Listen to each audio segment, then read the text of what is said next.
Welcome back to the Flyers Nitty Gritty Podcast, getting gritty with it with your host, Yariv Wallach. Jamie again, not here, but I got my man, Chris Maher, here guest hosting with me. Chris, how you doing, buddy? Good to see you again. What's up, brother? How are you? Appreciate you having me on, and Jamie's a bum again, but no, I'm just messing. But yeah, Jen, thanks to Yariv. I appreciate you having me on tonight. Well, his loss creates your opportunity, and it's just more fun this way anyway. We keep changing it up and get different opinions on here, so I like it. Jamie's, well, in all seriousness, though, Jamie's been killing it. Yes. If you guys don't follow Jamie Baskow for some reason, I don't know how you would listen to us and not follow him.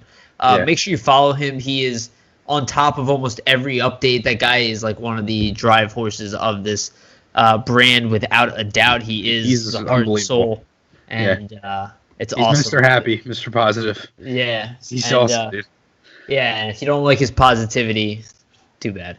Yeah, tough shit. All right. All right, let's get to it, dude. So obviously it's a little bit of a slower period, but not really because there isn't, nothing going on. It's just like we're kind of in that weird calm before the storm thing, where we come up to the draft and then free agency, which if you really think about it from just a pure fan standpoint, and like a video game standpoint, and we'll talk a little bit about Nhl 21 today, but it's so nice to just have this like spur. It's almost like the trade deadline. Yeah.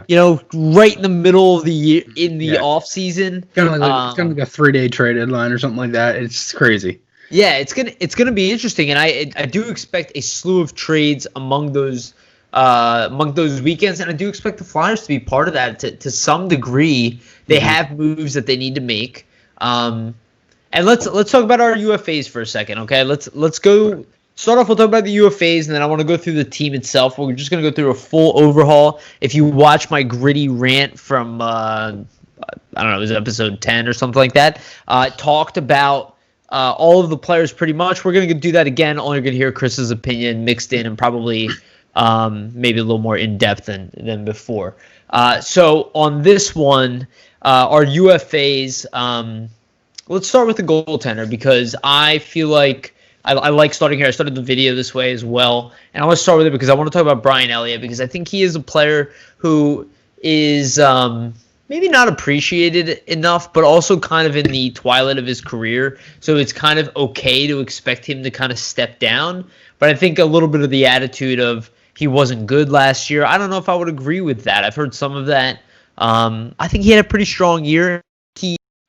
When he was needed, and Carter Hart wasn't the one obviously playing in net, I think he did a great job. I really did. I don't think he was like his best year ever, but I definitely don't think it was a bad season by any stretch, and I think he was one of the best backups in the league, at least regular season, and I think he was pretty good during the playoffs. I don't think the Flyers played well enough for him in the playoffs, quite frankly. I don't think goaltending was the issue. Chris, what do you think about Elliot? What do you think about the likelihood of him coming back?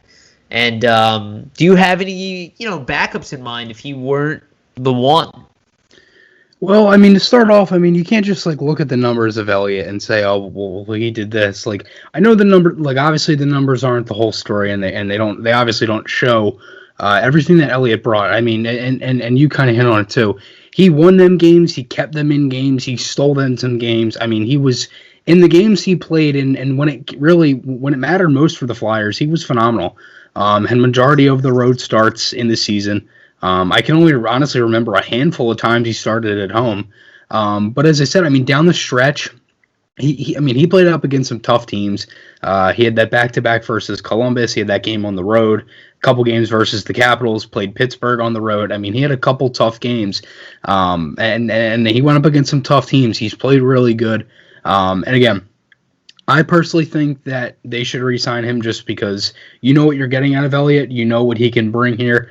Carter Hart wants him back, so that's honestly another thing too. Is that Hart did say he wanted him back, and I honestly think it's kind of really a no-brainer for the Flyers because again they know what Elliott can bring. I think he was good all season, and again to kind of go off your point. Or question rather of who what goaltenders they could maybe get. There are some guys maybe that I could see maybe coming here if the Flyers don't sign Elliott. There are a lot of goaltenders in the free agency market. I honestly, out of all these guys, I'm not really sure who it could be. I think it could be a couple of guys. I just don't know if the Flyers are going to do it. I was thinking maybe a guy like Jimmy Howard. Yep. I don't know what you think about that one. Maybe a Cam Talbot. Maybe he comes back to Philadelphia. Honestly, I'm not really sure. Maybe a guy like Louis Domingue, Lawrence Brossoit, maybe a Ryan Miller, a little up there in age, but that could be something. Not really many other guys that I would look at here, because there are a bunch of and then as I said, there's so many goaltenders here, and the Flyers actually have two guys on this list, Elliot, and then you have Alex Lyon too. But again, I really honestly don't know. I mean, really the four guys that you can pretty much just really throw out the window for the Flyers are Holtby, Leonard, Markstrom, and Greiss, probably, right? So really all the other guys you could kind of look at and say, maybe they could, but again, I'm not really sure what they do. If I'm the Flyers, I would try to stick with Elliot. And then as Jamie said, maybe, there's been talk about him retiring, which is obviously you don't want that to happen. But again, I think it would be, and then you brought it up as well, is that he's getting up there in age and things like that. So I'm not really sure. That's maybe just a couple guys that I could think of. But again, I'm going to leave that on to you. So, no, I like everything you said. I would agree with a lot of what you said as well. I think the key thing that people should notice there is the age of a lot of the guys that you named. A lot of them are about the same age as Elliot. So you're really not getting anything there. And theoretically, they also have to move their lives for 1 year of hockey. And a lot of these guys are a little bit older, so the likelihood of them doing that pretty slim, especially for backup goalie salaries. Right. So that leaves you with the option where I kind of think could be a situation where Elliot is contemplating retirement if the Flyers do not offer him a contract, where he's going to look at it like, well, you know what, if the Flyers don't want me back, maybe it's better I just hang him up. I'm 35 years old. If I want to play for another team, and there isn't anything immediate, like maybe he'll look at the local teams around the area, ones that he can travel to and get it back home quickly, especially now with COVID and whatever happens with that. He also had a baby last year. I don't really think they're that interested in moving their lives and doing everything like that for a 1 year contract. Could be wrong, but I see a lot of the older players that way. There are other options. The younger options, I think, will have to be looked at. I mean, even a guy like Malcolm Subban, is he going to be available? I don't know. He's an RFA. I mean, they're probably going to re-sign him, but that would be somebody like, if we can find somebody like that to play with hard, I think we'd be interested. Even maybe Anton Forsberg. Keith Kincaid dropped off considerably. I don't know what really better options there are that we know that we can trust in without trading for some kind of a player that's maybe not available, which, could be an option. I mean, the Flyers could reach out to a team about a veteran backup, maybe a team that needs to shed salary, like grabbing a Jake Allen. But then again, look what Jake Allen gets paid, right? He's making $4 million a year? 4.5, yeah. Right, exactly. So you can ask that team to maybe eat some salary cap space.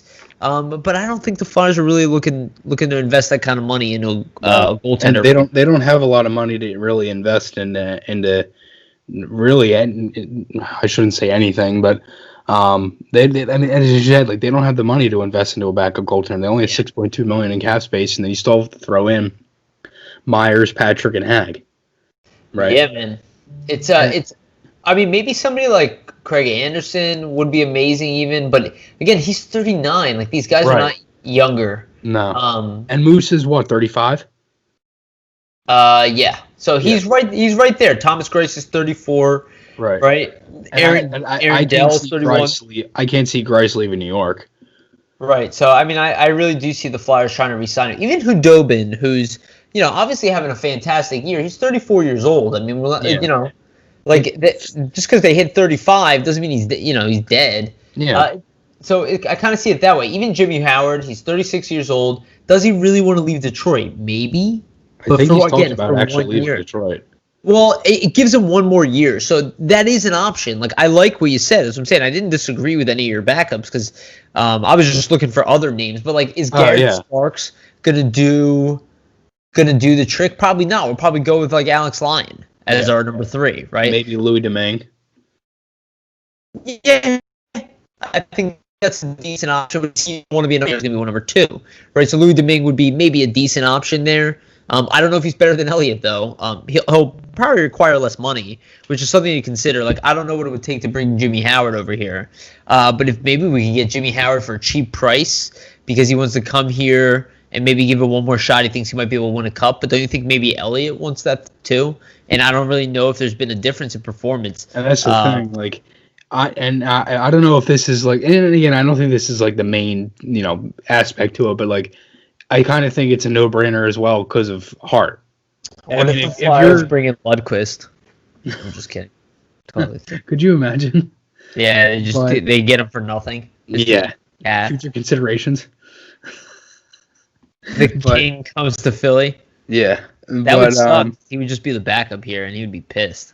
Yeah, I'm sure. I'm pretty sure Hart is better than him. I'm pretty sure I was thinking about it today, and this is a little off topic, but I'm pretty sure, well, not really. I'm pretty sure that Hart already might be a top 5 goalie in the league. I was like thinking about it today, and I was like, is there a single goaltender in the league, okay, that you would literally go like that guy's better than Hart? Yeah, to me there is. Hellebuck?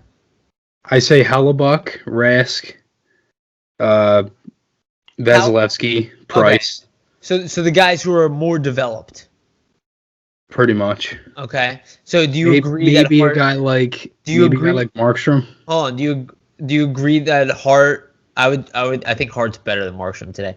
Do you agree that Hart Markstrom struggled a lot. People gave up on him actually. Do you agree that Hart could beat any one of them any night? Like, obviously, Hart outplaying Price in the... The only one I don't think he can is Vasilevsky. So the only one. So you narrowed it down to one. So it's debatable he's top 5. Yeah. And that's all I want to say is I'm not saying he is. I'm sure that you could argue me not. It is debatable, and it's a very good point. Well, it's really just a resume problem that he doesn't have the experience, he doesn't have the numbers behind it. He's young. Frankly, the other, right. I mean, like Connor Hellebuck just won a Vezina. I'm not again. We're talking about upper echelon guys here. I'm not debating whether these guys are elite. Like I'm talking about the best here. So I'm just saying, is he that talented already? Where you look at him play and you go, yeah, like he could actually be the best goalie in the league. Mm-hmm. And I know that that's probably controversial, and I'm no goalie expert, and I'm definitely a homer, obviously. But, I would confidently say that. I mean, it's not one that you could just – it's not a statement that you could just be like, oh, yeah, whatever. You'd be like, well, he has to show it. That would maybe be most people's response. But I think so far he's shown it so much so that we're like, yeah, I'm cool with a 35-year-old Brian Elliott. The key word is so far, though. That's the thing. What? The key word is so far. He's got to think about our attitude towards a backup right now. I mean, he's 22 years old, right? I think he's 22, and we literally don't care that our backup is an aging vet. Like, but the two of us are like, yeah, that's cool. But think about years ago, if we had like a 22-year-old goalie, we'd be like, if it was like anybody else, if it was Ustimenko, we'd be like, yeah, no, we need the best backup we can find. Like we're gonna go out and show. That shows you how good that kid is, in my opinion, already. Is that we're like, we're good. Mm-hmm. Yeah. I know that like that sounds silly, but I put it in perspective where like that's never happened in the time that I've watched the Flyers. At least in I don't remember the Hextall years like that. Again, I was pretty young as well. I started watching this decade, so I'm way off. I mean, but you got to figure, like, he came in as a rookie and took his team to the finals and lost in 7. You know what I mean? Like, the expectations that you set from there are, Yeah. But sky's the limit. Well, Hart's a little different because Hart is really a pristine prospect, like any elite prospect that's come through the game. And we're talking about the levels of Austin Matthews, and I would even say Connor McDavid, like guys who are, and why not Connor McDavid, right? McDavid broke a bunch of records, right? So did Price, right? We regard Price as this like franchise caliber goaltender. Hart did the same thing, if not actually better numbers. He's coming into the NHL. He's putting up very impressive numbers. He's outplaying. I believe Lundqvist and Holtby did too, didn't they? That they did the same things. Well, they came in and broke records, right? I would imagine. Yeah, I'd have to think. These are guys who were considered upper echelon already, and I think from my understanding, Hart has a better reputation as far as earlier. But again, it also matters. Team success will also matter in the end with any of that. Is how good are the Flyers around Hart? That will always matter. And there's some great goaltenders that don't get recognition because of that as well. Right. Yeah, and that's why I kind of say, like, you can't always look at the numbers. Because, again, like, I can't compare to some of these guys. I don't watch these teams every other night like I do the Flyers. But you know that Hart is not about the numbers. Right. Hart is legit. Yeah.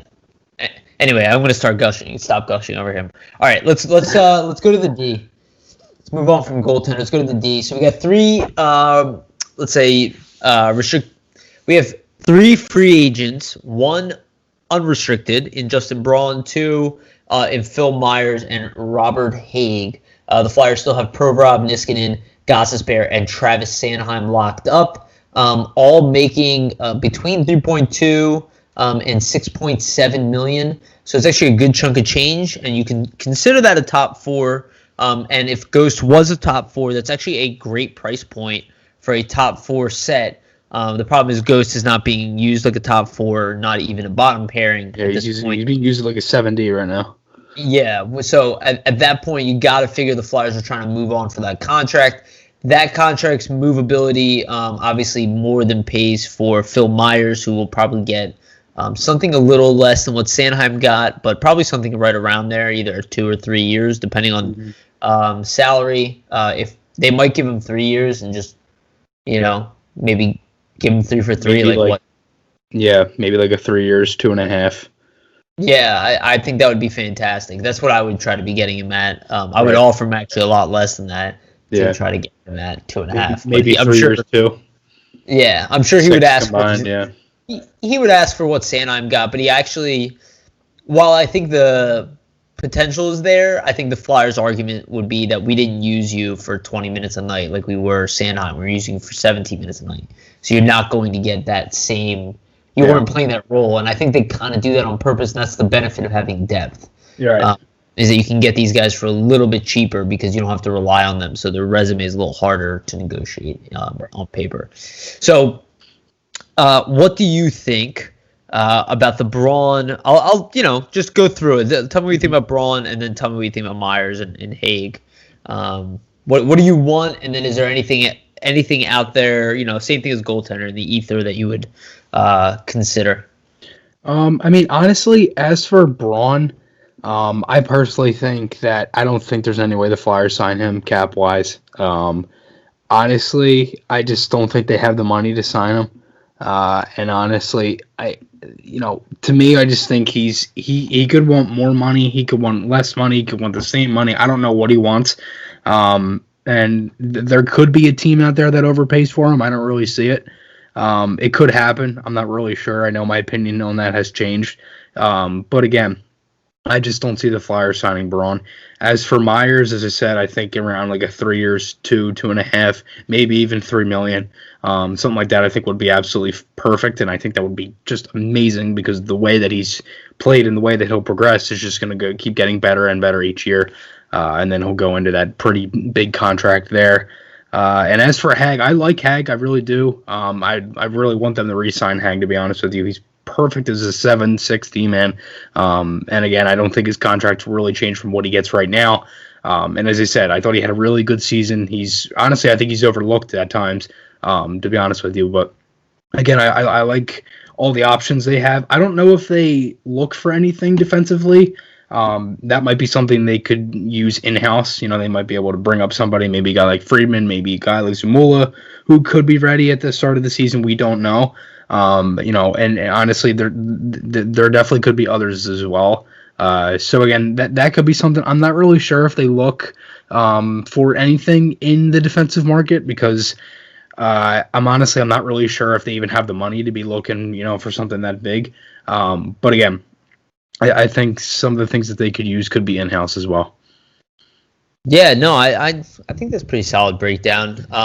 As far as Hay goes, I would even consider giving him like a 3-year contract and try to get his cap hit down because would he ever be difficult to trade?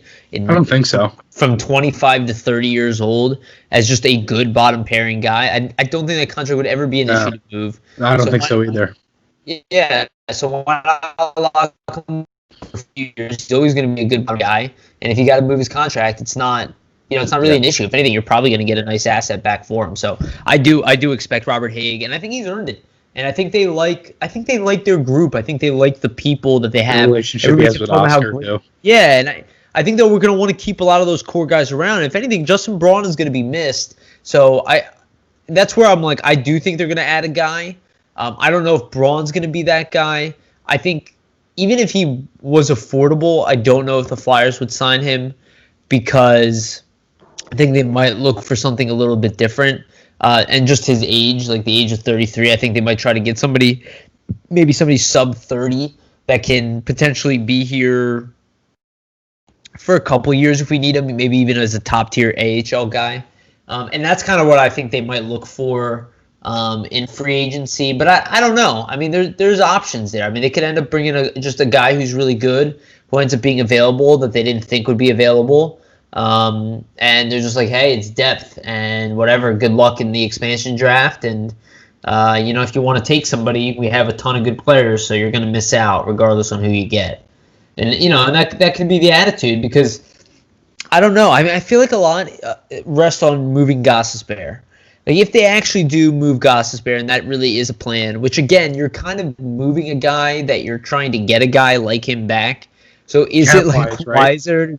What? Cap-wise or just player-wise? Just player-wise. I mean, like, so if you remove him, you can replace him with a younger player. I mean, it's definitely possible they did this year. About moving guys and trying to get the same cap back. Well, I think Ghost is going to be. I think he is going to be a trading piece. So let's assume him and Braun are gone. I mean, between the two of them, to move too. Well, between the two of them, isn't that like $9 million off the cap? It's like 8.4, yeah.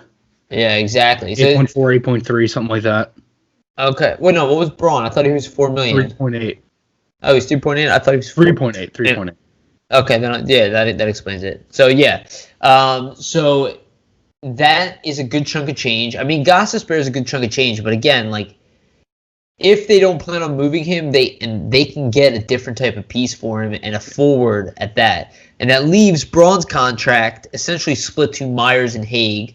You have Morin coming back on a contract, right? You have Friedman available as well, and Friedman is good enough. He's so far looks to be as good as Morin for sure.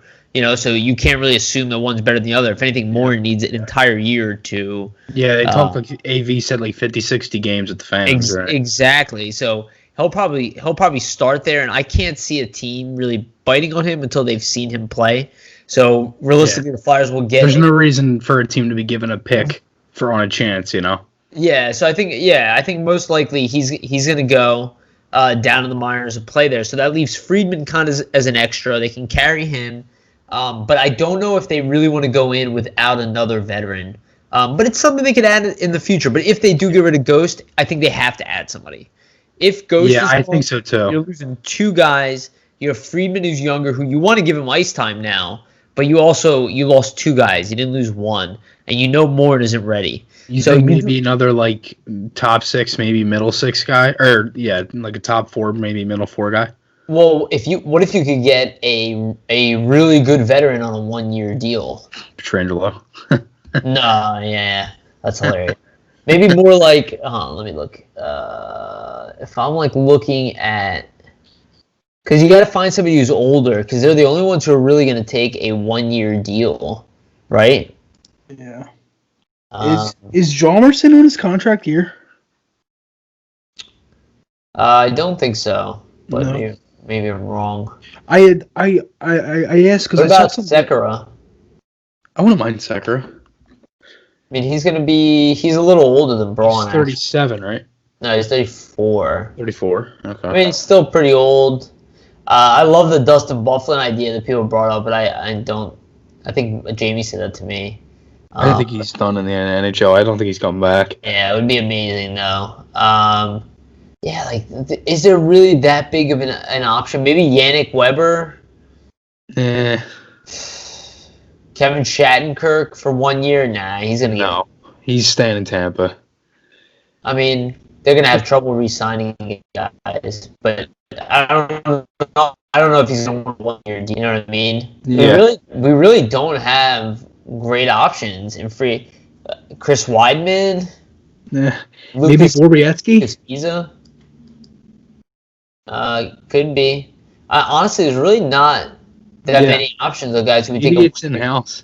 Radko Gudas. Travis Hamonic, but he's not going to want a 1 year deal. And he's going to want a good amount of money, too. Yeah, and he's 30. Well, I'm saying we could maybe take on a big cap hit if they'll accept a 1 year deal. But, like, as far as guys who are, like, getting up there in age, like, there's really not that many guys. Maybe we could maybe trade for somebody. That would be maybe an option, right? Trade for a guy with an expiring contract. That's the thing. That's where maybe they try to move Ghost for a guy that's like that. I can see that. I just feel like that's kind of a waste, but maybe I'm wrong. But you might be right. It's not a terrible. I wouldn't call it a waste because it's. I mean, we're pretty much getting what we want back. Not necessarily. We're losing a guy who we thought was a core piece of our defense for a guy that we could still use in our core piece of our defense, though. But for 1 year. Well, who says they sign him 1 year? Well, they have to re-sign him. Well, who says? Well, not like get an expiring contract. They try to trade for somebody they can still use in their core. So you're saying the swap? Okay, well that's a little different than what I was insinuating. So you're just saying, sorry, that's what I meant. Goes for a comparable defensement. Yeah. Yeah, well that would be. Listen, that would be a nice option. I don't necessarily disagree with that. I wouldn't disagree with that at all. I just always saw more of a forward for defenseman swap because I feel like that's where we can win a trade. Because D-men always seem to garner forwards. Yeah, they seem to win those forward trades. Defensemen are just more rare. Again, his cap hit is not very large, and even he's still in the prime career of his age too. Right, and that's the thing. It's like you can't ignore his 60-point seasons. That you can't ignore that stuff. I know people want to, but you really can't. No, you can't. There are only 1% of defensemen in the NHL who are capable of doing that. And I know you could say he got lucky. Well, how come the other ones don't get lucky? You know what I mean? Like you can't ignore. He didn't get lucky. It was just pure talent. Yeah. Well, and that's the thing. Like maybe he's not worth what he was at that time, but it doesn't mean his value is nothing. You know, at that time, if he was playing like that, we wouldn't be talking about. We wouldn't trade him. We'd be talking about protecting him. You don't trade 65-point defensemen. So especially on a team that wasn't good at all. That's the weirdest part about all of this, is that he seemed to do better when the team was worse. I know the one stat, which it's kind of irrelevant, but it's not, is his plus minus was actually better last year than it was this year. I think. I'm not sure. I don't have the stats in front of me. Yeah. Well, I mean, we'll see. I didn't check his stats either, but I think the Flyers will look to make moves there. I see them more making. I didn't mean to cut you off. I apologize. No, go ahead. I don't think they'll be making many moves. If they do, it'll be like hockey trades. I don't think it's going to be anything that's a wow, they did this. No, I think it'll be something that, okay, this makes sense. I kind of look at it as like maybe like that Niskanen Gudas deal. Like to me, that's a hockey trade. That was a pretty big trade. Though it's not a huge trade, but that was pretty big. I mean, for our team, I will say this. I think it's not likely, but I do believe the Flyers are looking to make a big deal. I do think it's just they're so difficult to make, and you don't want to lose that trade. And honestly, our team's going to be wanting to make big deals in a flat cap for the next 3 years. I know that he said he's not looking for it, but they're always talking about it. Doesn't mean he's going to do it just because somebody's asking. And I threw out this trade scenario in my video, and I like this trade scenario, and I actually pulled it off in NHL 21. But or no, I didn't. I'm going to talk about it. But I was thinking about it while I was inside NHL 20. You didn't actually do the trade, though? No, I didn't. I didn't in the end. I forgot. You didn't pull the trigger? No, I traded for him from the Detroit Red Wings, but Oliver Ekman-Larsson, if he actually is available, I'm not convinced that he is, but if he is, that's the type of guy that I would, move some pieces for. And I said they ghost Lawton in the first. I think that would probably be enough to grab him, especially if they're trying to move cap. Yeah, I think losing Lawton. What? Losing Lawton's kind of big. But again, that's not a question. You're getting Oliver Ekman-Larsson back. So yeah, right. If Ghost was in his playing the way he was, I don't even know if I would make this trade. No.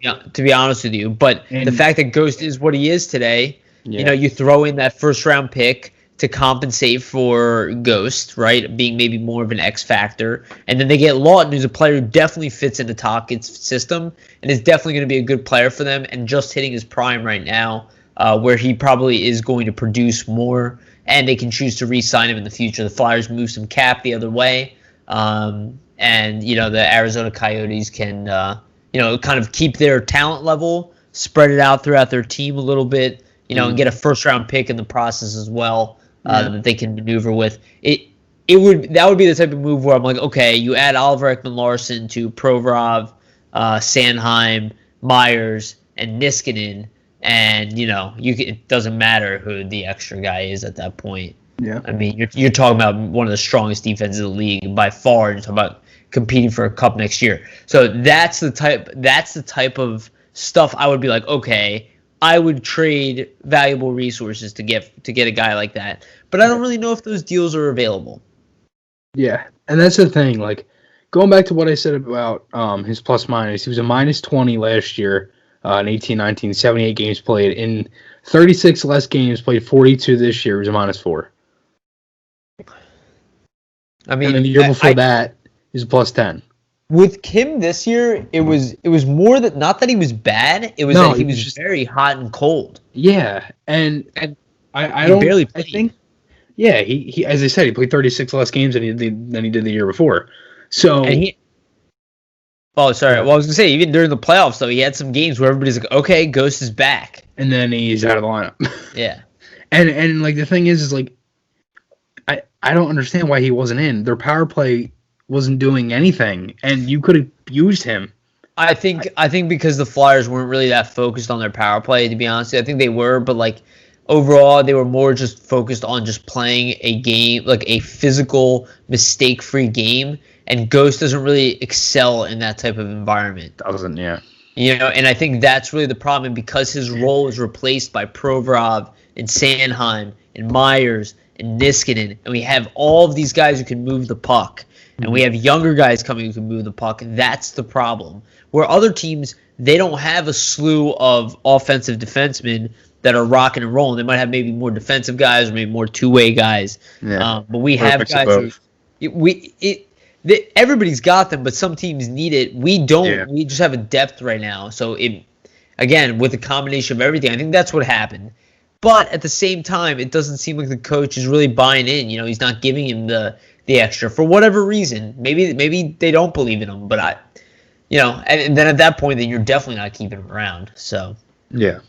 And, all right. Well, go ahead. Finish your thing, and then we'll move on to forwards. No, go ahead. It's all right. Sure. Yep. All right.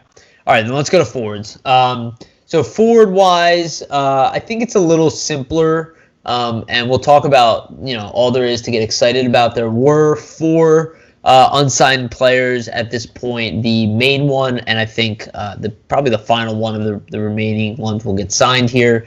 Albe Kubel gets re-signed. It gets a 2-year contract. At the end of which he will have arbitration rights. He gets $1.75 million a year, which I think is a good number for a player who, quite frankly, I think did his role well. Exceeded expectations. Well, I think he did his role well at the NHL level, and I mean, 15 points in 36 games. You're looking at a 30-point season from a young player.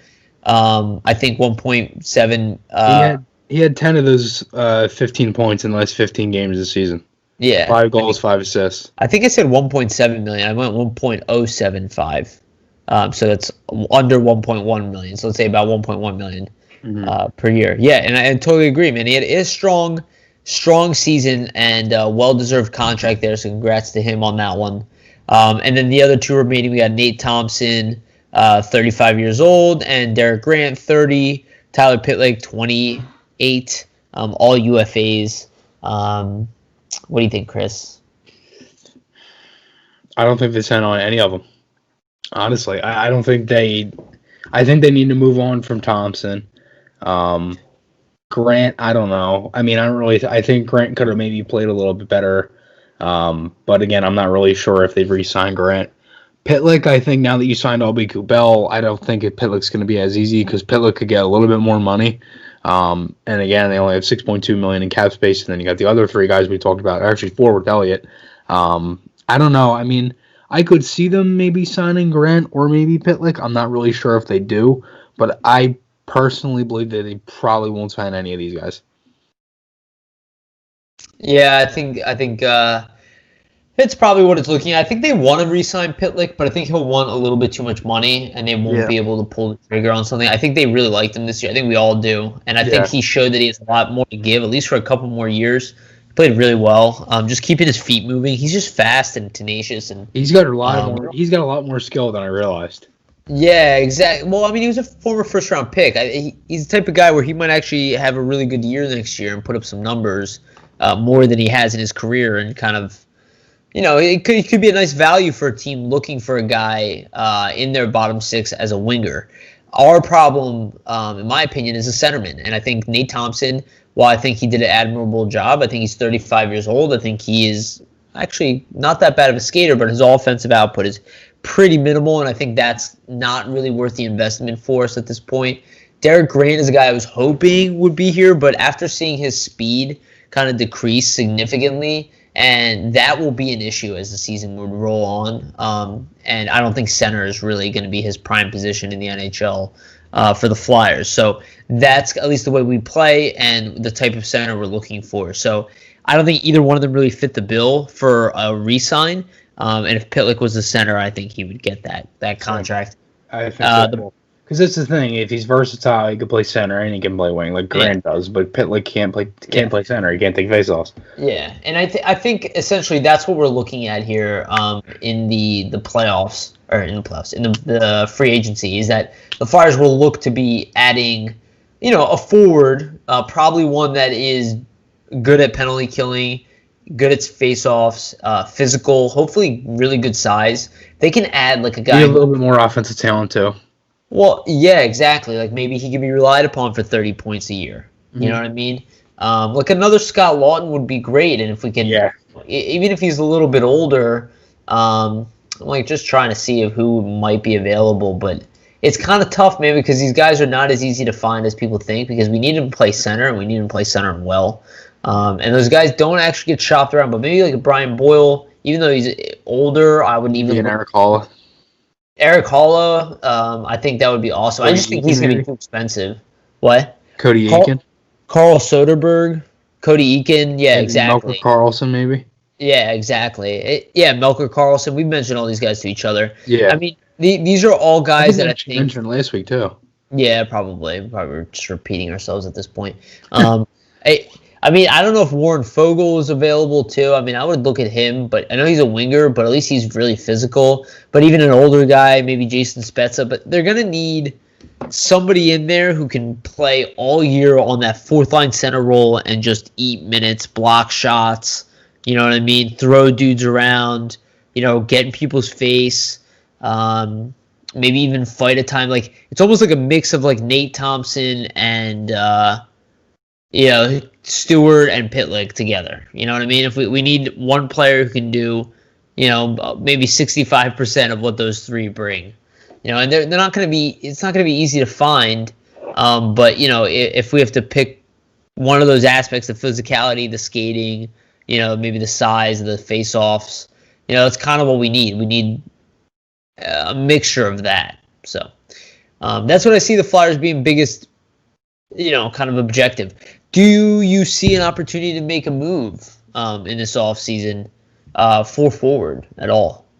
If they do, I think it's a hockey trade. I don't think they go for anybody huge. I think it's just like a smart hockey trade that's, understandable, and I think it just makes sense team-wise and, budget-wise, and again, just adding the skill. But my question is do you think they do anything with them knowing that Patrick and Lindblom could come back? We think for sure Lindblom is coming back, right? That we know for sure. Patrick, I think most likely is coming back. I think yes, as far as do they want to add? It would be a guy who they saw as a key piece moving forward. So if it would be moved, it would be we'd have to lose something we don't want to lose. You know what I mean? Like that's the type of trade we'd be making, and it would be a guy that maybe we consider part of the core moving forward. Would be either shipped out or maybe a young prospect, even like a Morgan Frost, would be shipped out for maybe a higher end top 6 guy. It's possible that could happen. Oh, Mikko Koivu. Well, we didn't bring him up. I know we brought him up last time. That might be the most likely.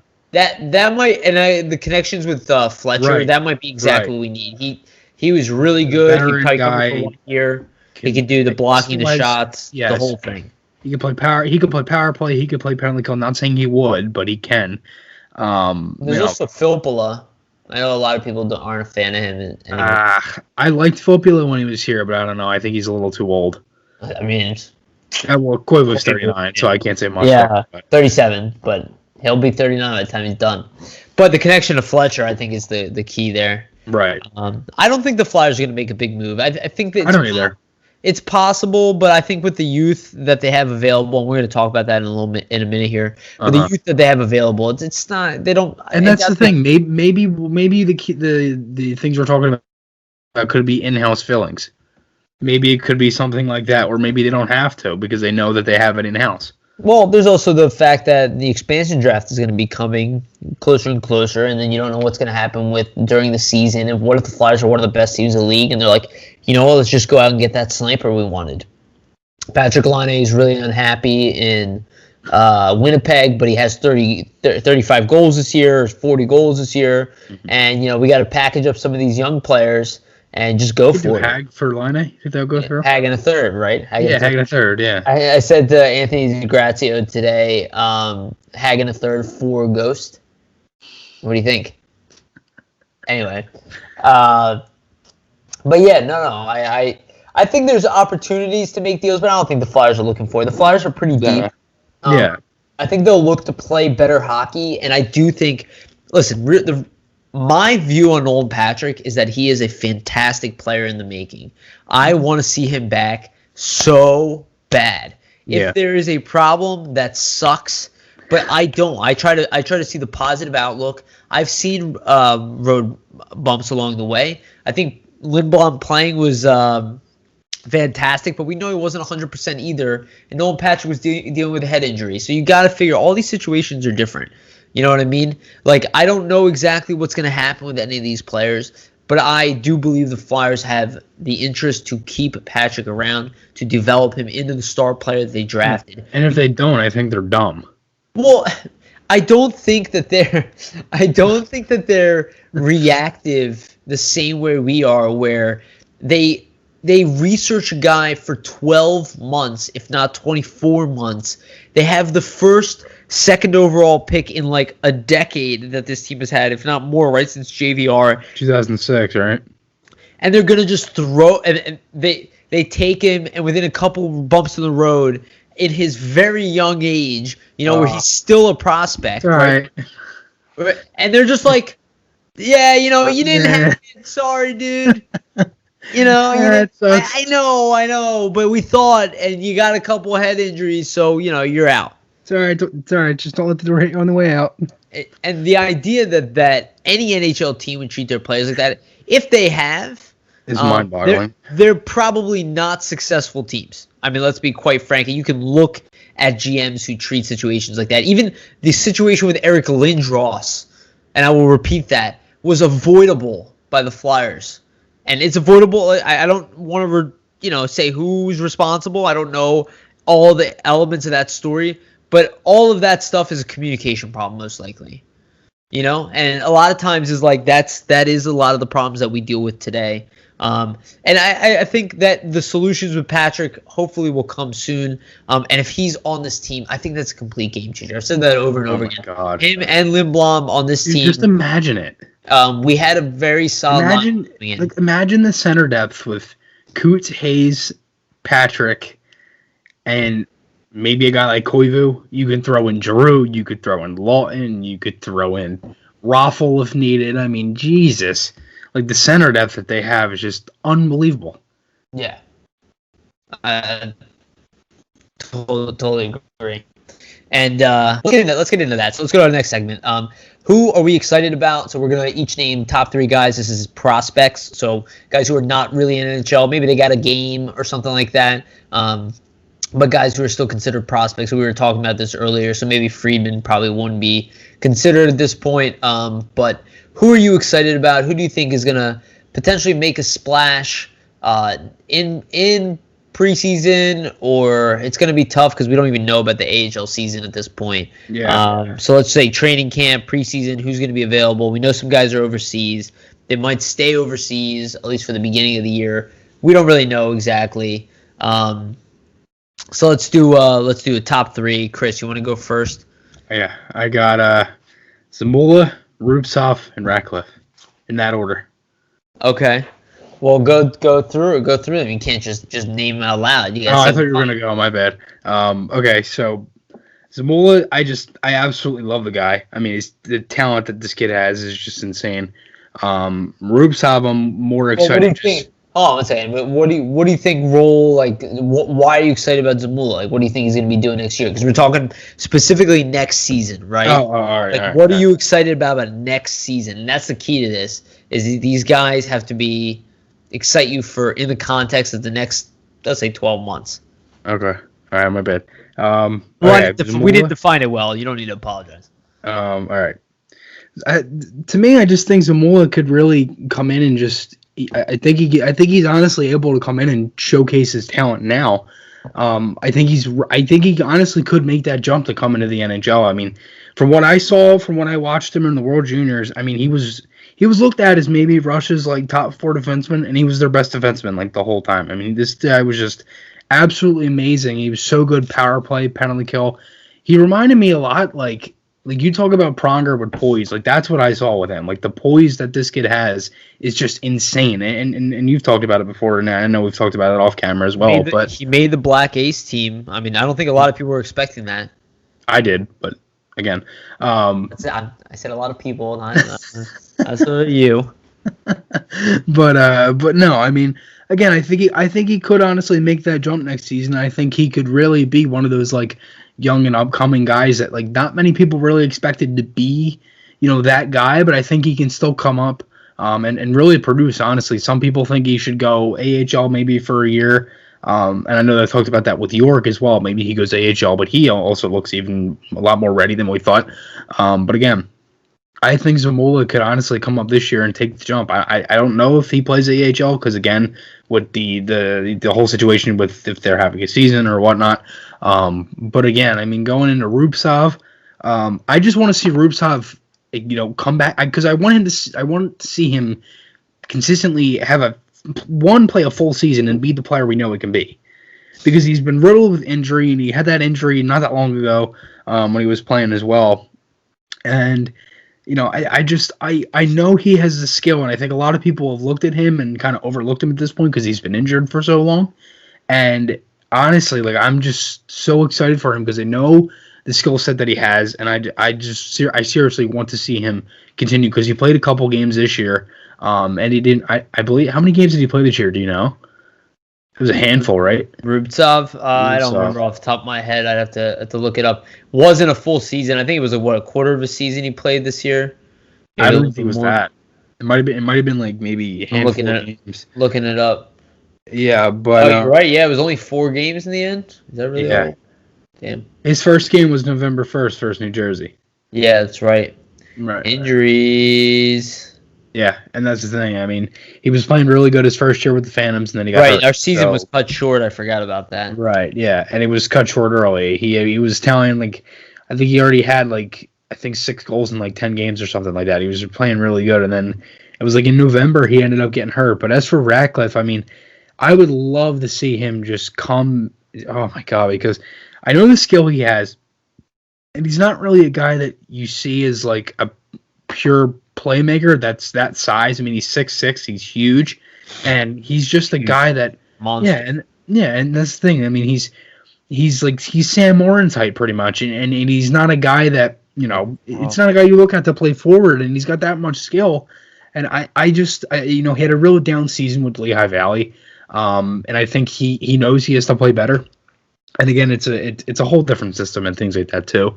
But again, is that really the excuse? But anyway, I think there's a lot of things that go into it. But again, I know the skill set that these guys have, and and kind of going into what I said there with the Phantoms is that I think it's time for them. I mean, I don't really understand it anymore, to be honest with you. I know we talked about this before.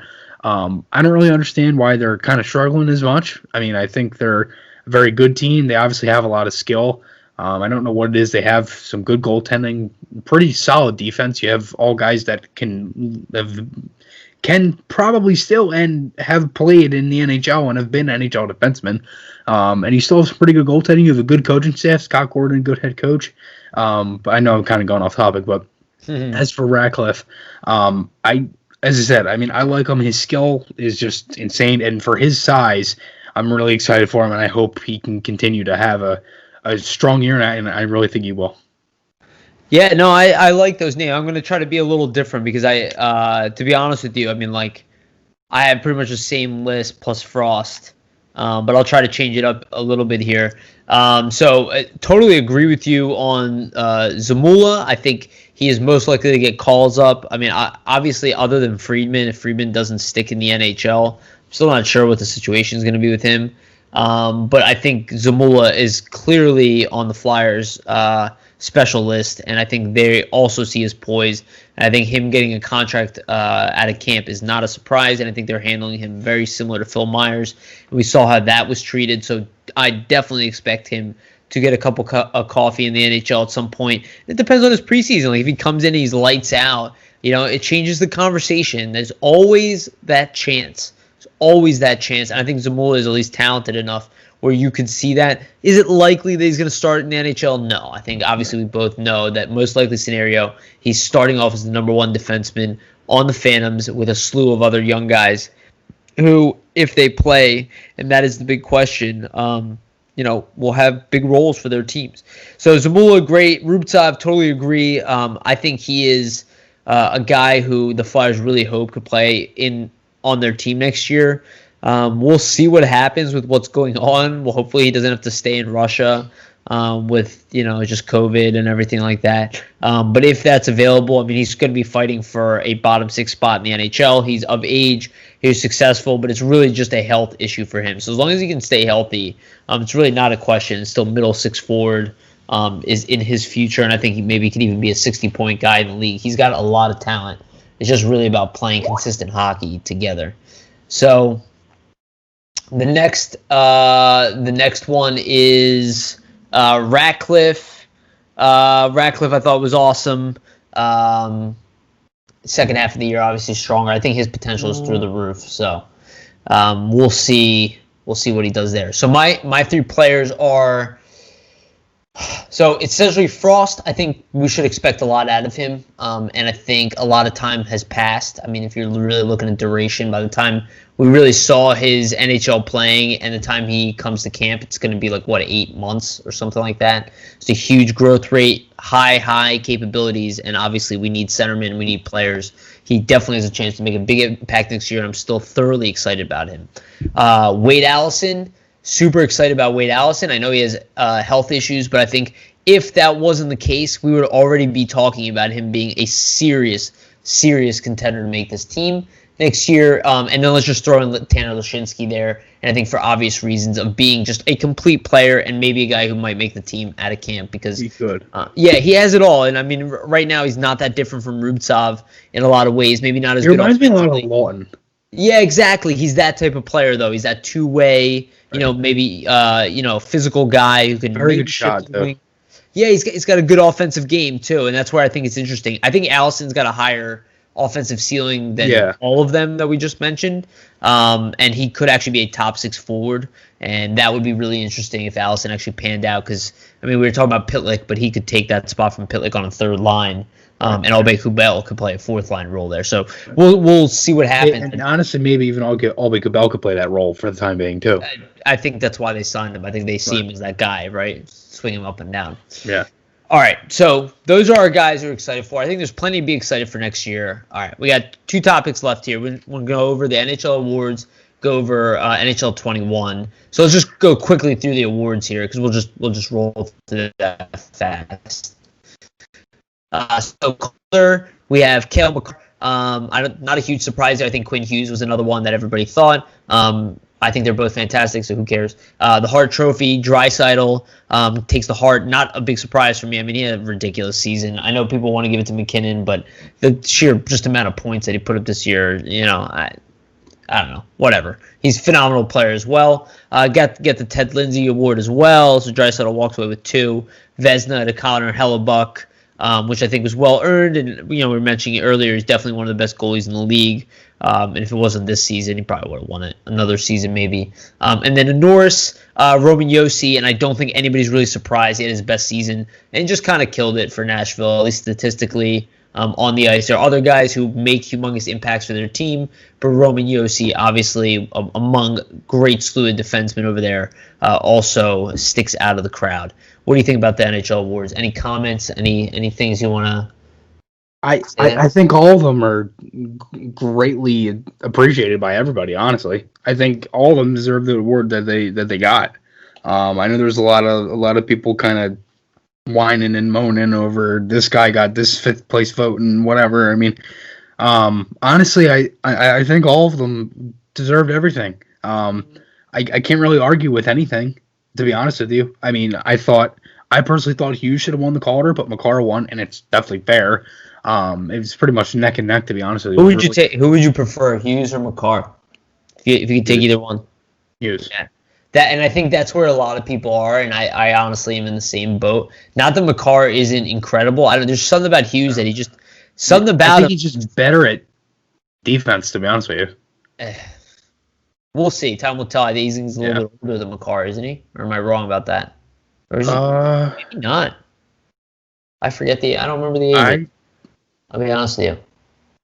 I have to look it up. Now I'm curious though. Now I want to see who's younger. I honestly don't know. I could have sworn they were the same age. They probably are. Maybe they were the same draft and I'm already forgetting. Because I know Hughes was taken a little later. No, Hughes is younger. So what does that tell you? Yeah. So Cale Makar, obviously both exceptional, but very cool. I mean, cool awards, and honestly, I could care less at this point about most of these. As long as Coots got his little recognition, and they're nice to have, but at the end of the day, I mean, I really am just interested about being the best team in the league. And the individual awards are most of the time just frustrating for majority of people involved, except for the player winning. So, and the team that got their player to win. So. Let's move on from that. Let's talk about our last topic here, Chris. And I think this is both of us just want to talk a little bit about this. But NHL 21, for those of you who are not aware, NHL 21 is still coming out beginning of October. There was a technical beta that was out, so you had a chance to kind of play some of the modes. They made some announcements so far about some of the modes. It was a new hut mode. Chris, I didn't actually even look at the updates. I'll have you up on that. I don't even play it. Why would I look at it? Okay, but it's hut, so neither one of us appreciate that. But NHL 21, it's pretty exciting. There's still to be determined a Be a Pro series of updates where they haven't really announced that yet, and then franchise mode, which I think for the two of us probably the most interesting. Chris, what do you think? Early thoughts about the beta, and just like what do you think about NHL 21 so far? I love the beta, to be honest with you. I didn't play it much because again, it's only 2 modes. I really only did practice mode just to get a game out of the feel of the game. Excuse me. But again, I mean, I love it. I mean, I think it's for me. I play goalie. You know that I play on EASHL. I play goalie, so it's a little different. They changed the controls, but it's such a more realistic feel. There's a lot more stance animations. If anybody knows, there used to only be 22 save animations. They're now 59. So they added like 37 more, or 27 more, excuse me. And they added just a bunch of different stuff. I mean, I think they did the I think the whole thing with the skating, where you change the way you skate, the way your back is angled, your legs, the way you push out and things like that. I think that's huge. I think it adds a more realistic feel to the game. I like the play where you can chip it off the boards and go around them. That is so clean. And then there's the play where you kind of just split the 2D in front, because, again, it just feels like it's always been that same thing when you play online. And I know you don't play as much online. But, again, it's like teams just, and teams and players that play the game, they try to get those big hits at the blue line. And that is going to be so effective, because the way that they've made the move is that if you can time it right, you can still get around the guy without moving the puck, chipping it off the wall, and then getting absolutely slammed at the blue line. So that's not something as well where you can actually get around the guy. So that's the one thing I like. I just think there's more of a realistic feel. I tried the Michigan move, the Forsberg, Svechnikov, whatever the hell you want to call it. Yeah. It is so hard. Like I had my guy as like a 90-something dangler. I was small. I had good hands. I had all the traits on for my hands, and I couldn't even lift the puck. So I think that's only for guys that are like 95 overall, or maybe like Svechnikov, Forsberg, and like a handful of other guys. That's really probably it. Yeah, because again, if not, you're going to be having, and you know how it is. People are going to be using that like it's a cheat code all the time, and that's the thing. Like I like that it's hard, but I don't at the same time, because I can't do it. So it's like you added this and I can't do it, but it's too hard. So it sucks, but it does it at the same time. No, I think that's great feedback, and I would actually agree with that. I'm not a huge fan of that addition, to be honest with you. Like, I could care less. I mean, I just think it's cool, because what I kind of think of it and I told you this before, is that you think about it, Ovechkin's on the cover, right? It was last on the cover in 2007. That was the game that brought out the skill stick. And then this they added a bunch of new skill and things like that, and that's kind of what Ovechkin did when he came into the league. They made that change in the game, him on the cover again. What I was going to say is I don't actually care about like that move specifically. What I liked is that they just added more functionality with like the going around them and off the boards and stuff. I think that's actually bigger impact. And I like that more too, but I was just saying in general I couldn't. No, I hear you. Right? No, that's a great thing to point out, right? And that's why they picked OV. Right? It's a big upgrade in the kind of dangling game, the flashy aspect. It really is a sign that this engine is at the end of its rope. PS5 is honestly coming. Xbox X and S are coming. These models are coming out where there will probably be a new framework design and maybe a jump to the Frostbite engine. I think we mentioned this before. Excuse me. But there's going to be changes coming to this game. We're kind of just at the flashy point where now they're giving you extra animations, they're giving you, a little bit more moves, but they really didn't innovate too much. They kind of just built on everything this year, it seems like. And that there's nothing wrong with that. I'm excited for the game.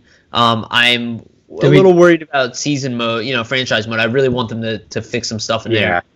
Same. I think there's too many menus. We talked about this before. Yeah. Well, there's too many menus that like it really doesn't matter. No, it's like success. And like the whole morale thing is terrible. The line chemistry makes no sense. I kid you not. I put a line together of. I said this before. I put a line together of Konechny with Couturier and Lindblom, and it was a -3 on chemistry. Yeah. -3.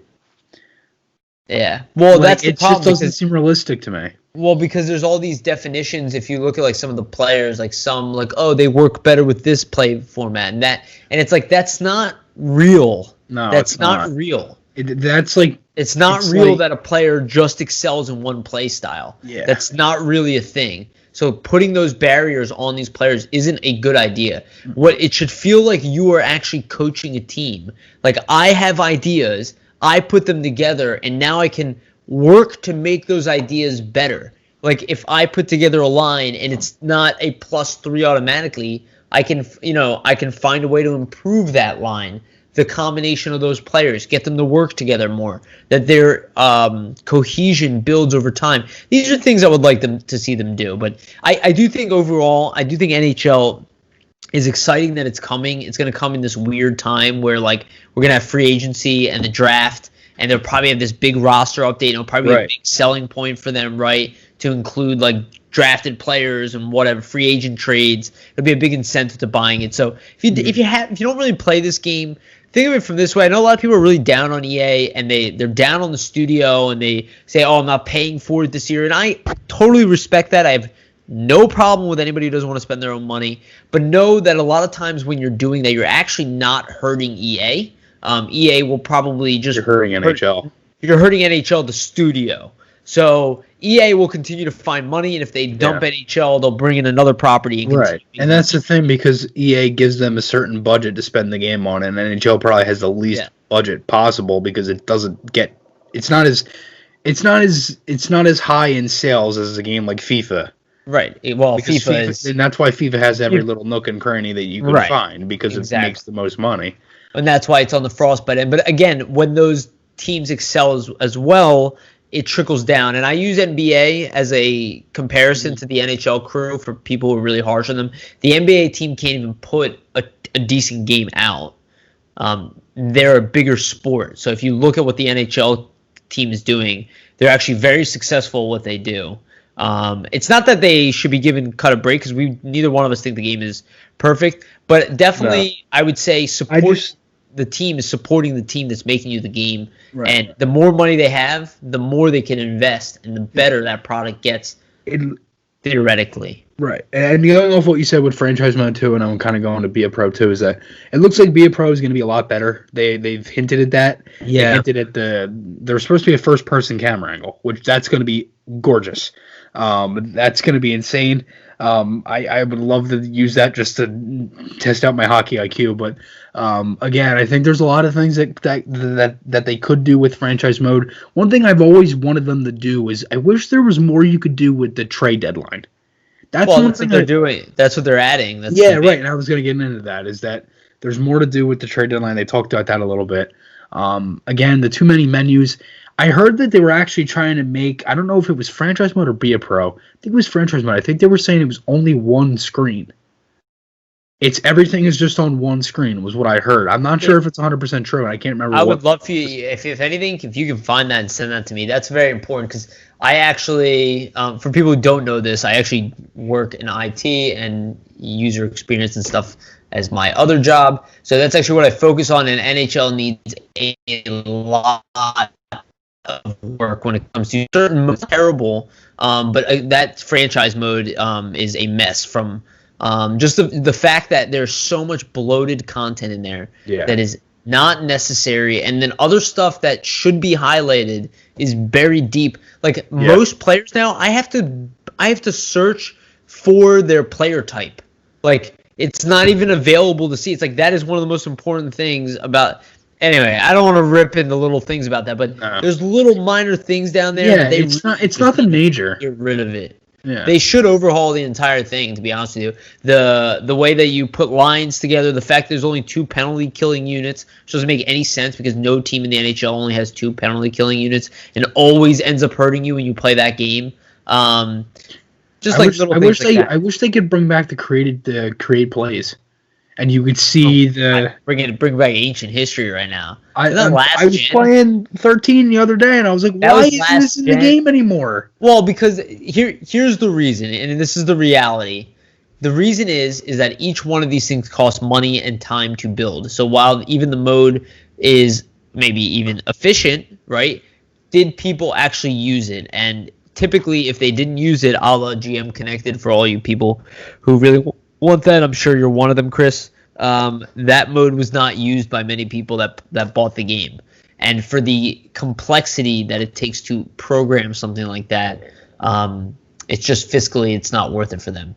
They'd rather invest in stuff that people play more, which is why we got more HUT. Franchise mode, people might be surprised, but that's actually like the number 2 mode behind HUT, which is insane because it's not good.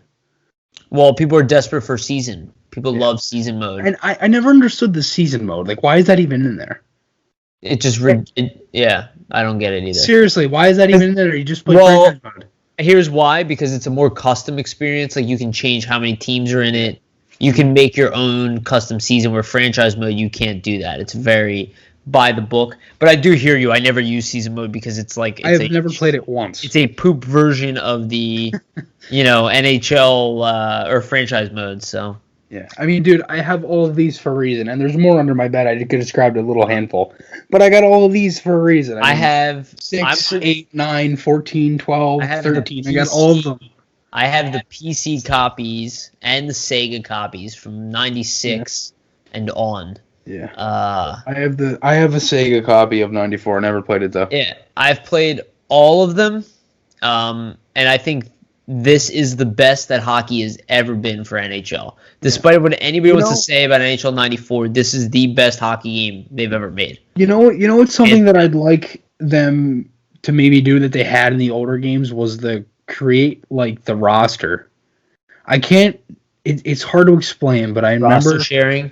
Yeah. Yeah, a lot of people want roster sharing. That would make sense. Maybe they bring back the GM Connected. I know that's been rumored too. I'm not sure if they do. I don't think they will. Not if they will either. If there's an online feature coming and it's going to be similar to like franchise mode, it will not be GM Connected. It'll be something new. But I wouldn't be surprised if there's an online franchise mode. I personally would prefer custom seasons where like the two of us could go and find 5, I guess we want to find even like 6 other people, right? We can do a franchise fantasy draft, create a custom season of like 10 games and a playoffs and just play the entire thing in 1 week. Roll through it, have our game scheduled, play the playoffs, and that's it. Just like fantasy football, it gives you something to do. You can limit the season so you don't have to play 82 games. You can have your team, you can have your jerseys, and it can be fun, and you can roll on with that stuff, and it'll give people the ability to just make those custom games, like pond hockey. Maybe that's something they'll do with, like threes mode, where you can pick a team of 3 and fantasy draft those guys, and then, or a team of 6 or something like that. You get to take 4 guys and then try to beat your buddies in a tournament. Like, that's the type of stuff where I think they should look into that. There's more customization stuff. All right, Chris, let's call it a night, dude. I had a good episode. Tell everybody where they can follow you, and any updates in general, just on your content or what you've been up to. Yeah, I mean, I haven't made a video in a couple days. I'm definitely still going to be getting back into that. I just started school, so that's kind of been busy, but I'm sure none of you really care. But anyway, you can follow me on Twitter, it's @ Chris Maher, and then FlyersMania93 on YouTube. I'm the co-host of the Flyer Up podcast. And again, Yariv, I thank you for having me on, and I appreciate it. Cool. Thanks for coming back, man. I always appreciate having you back, and obviously we'll have you back on again real soon. Next episode should be the Draft Analyst. That's Steve Koromanos. I am personally very excited. If you guys have not checked out his content before, he has a podcast called the Draft Analyst. It's really good. He's really knowledgeable. He's been scouting. He has his own scouting report. I think it's the draftanalyst.com. But again, it's him, and he has scouting reports, and I'm really excited to get his feedback. So that'll be next week. And outside of that, just it's exciting times. And, as we roll into October, I think we're going to get ramped up in hockey season a lot quicker than people realize. It's going to be the Stanley Cup, lots of hockey news, and then, we'll kind of wait and see on when the next start of the season will be. But I expect a lot of hockey news throughout the quiet season. So until then, Chris, thank you again for joining, and thank you everybody for listening. Please like and subscribe to our YouTube channel. Likes definitely help us. Subscribes definitely help us. Most of the people who watch us do not subscribe, but that is okay. We thank you anyway, but if you want to get any updates or anything like that, if you subscribe, give us a like. It definitely helps us out. Give us reviews on if you're on iTunes or Spotify. Any kind of positive reviews, please. That would be more than welcomed. And we hear your feedback. We know we're not perfect, but we really appreciate the positive feedback from everybody. So thank you, everyone. We'll be back next week with more. And remember to always stay gritty.